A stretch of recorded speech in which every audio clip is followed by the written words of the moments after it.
Hola, hoy vamos a hacer un viaje, pero no a un lugar físico. Vamos a sumergirnos en un territorio que es, a la vez, el más cercano y el más misterioso de todos, la mente humana.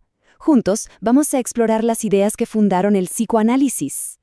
Y para empezar, les dejo una pregunta, una que de verdad está en el centro de todo esto. Piénsenlo bien. ¿Somos realmente los dueños de nuestra propia mente? O sea, ¿controlamos por completo lo que pensamos, lo que deseamos, lo que hacemos? El psicoanálisis nos va a decir que la respuesta, es muchísimo más complicada de lo que creemos. Para entender de dónde sale esta idea, tenemos que viajar al pasado. Imaginen que estamos en Viena a finales del siglo XIX, y nuestra historia no empieza en un diván, sino con un verdadero misterio médico, casi una historia de detectives. A ver, la situación era esta.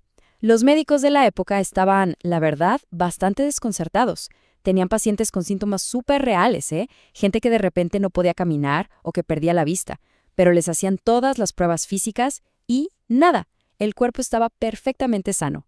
La medicina de ese entonces, se quedaba sin respuestas. Y es justo en medio de este caos que aparece en escena un neurólogo llamado Sigmund Freud. Él, junto con su mentor, el médico Joseph Breuer, empieza a pensar que quizás estaban buscando en el lugar equivocado.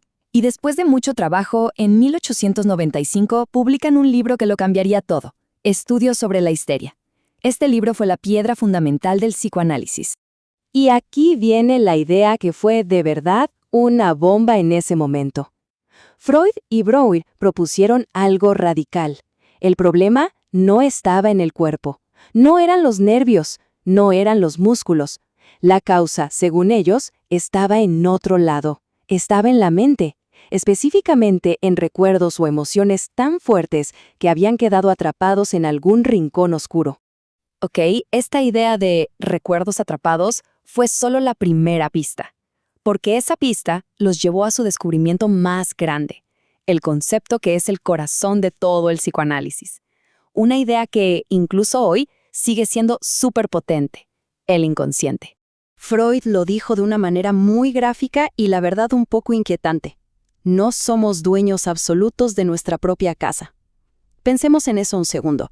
Significa que hay una parte enorme de nuestra propia mente que no conocemos, pero que, desde las sombras, está moviendo los hilos de nuestra vida.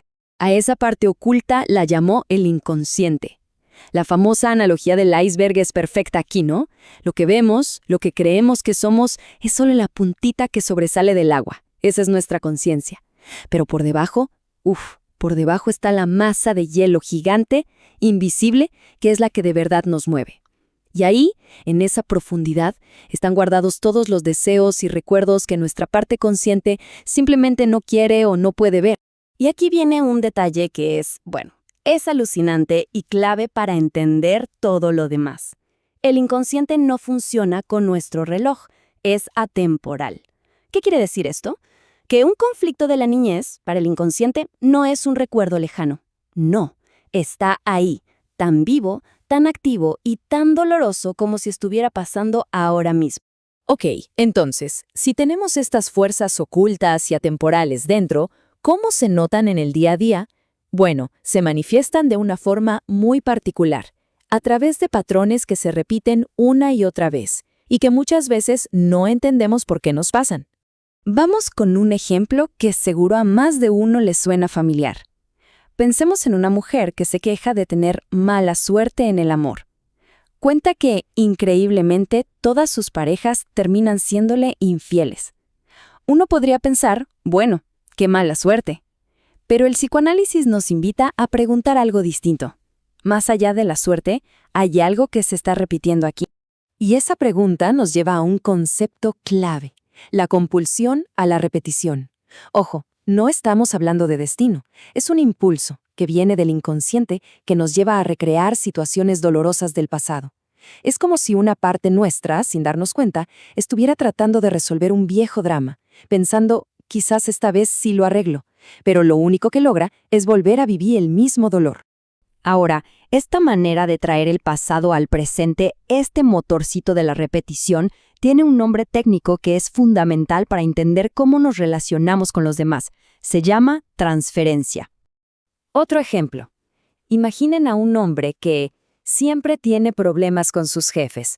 No importa la empresa, no importa la persona, siempre siente que lo persiguen o se rebela sin una causa aparente. Bueno, es muy posible que en cada uno de esos jefes él esté reviviendo, sin saberlo, un viejo conflicto no resuelto con una figura de autoridad de su infancia. Eso, exactamente eso, es la transferencia.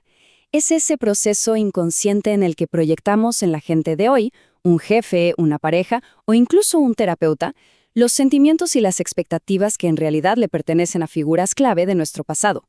Y en un análisis esto es oro puro, porque permite ver esos viejos patrones en acción y finalmente poder trabajarlos. Bien, ya vimos el misterio, el inconsciente, la repetición, pero entonces, ¿cuál es el objetivo de todo este viaje hacia adentro? Pues es bastante lógico. Si gran parte del problema vive en la oscuridad, la solución tiene que ser, de alguna manera, encender la luz. Y el objetivo del psicoanálisis se puede resumir en una frase corta pero potentísima: hacer consciente lo inconsciente. Fíjense que no dice borrar lo inconsciente o eliminar el pasado. No, se trata de entenderlo, de conocerlo, para que deje de controlarnos sin que nos demos cuenta. Pero, ¿cómo se hace eso? Bueno, el camino empieza con la asociación libre, que es básicamente hablar de lo que sea que venga a la mente, sin filtro.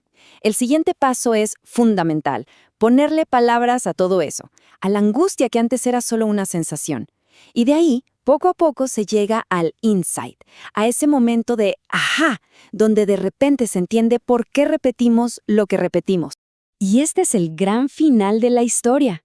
Una vez que esos conflictos ocultos salen a la luz y se pueden procesar, el síntoma, ya sea la ansiedad o esa repetición dolorosa, simplemente deja de ser necesario, pierde su razón de ser.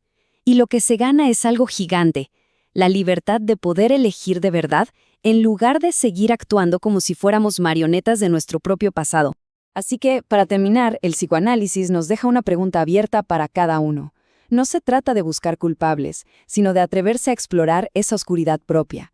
Porque quizás, solo quizás, ahí dentro está escondida la llave que nos permite entender nuestro propio laberinto y por fin encontrar el camino de salida.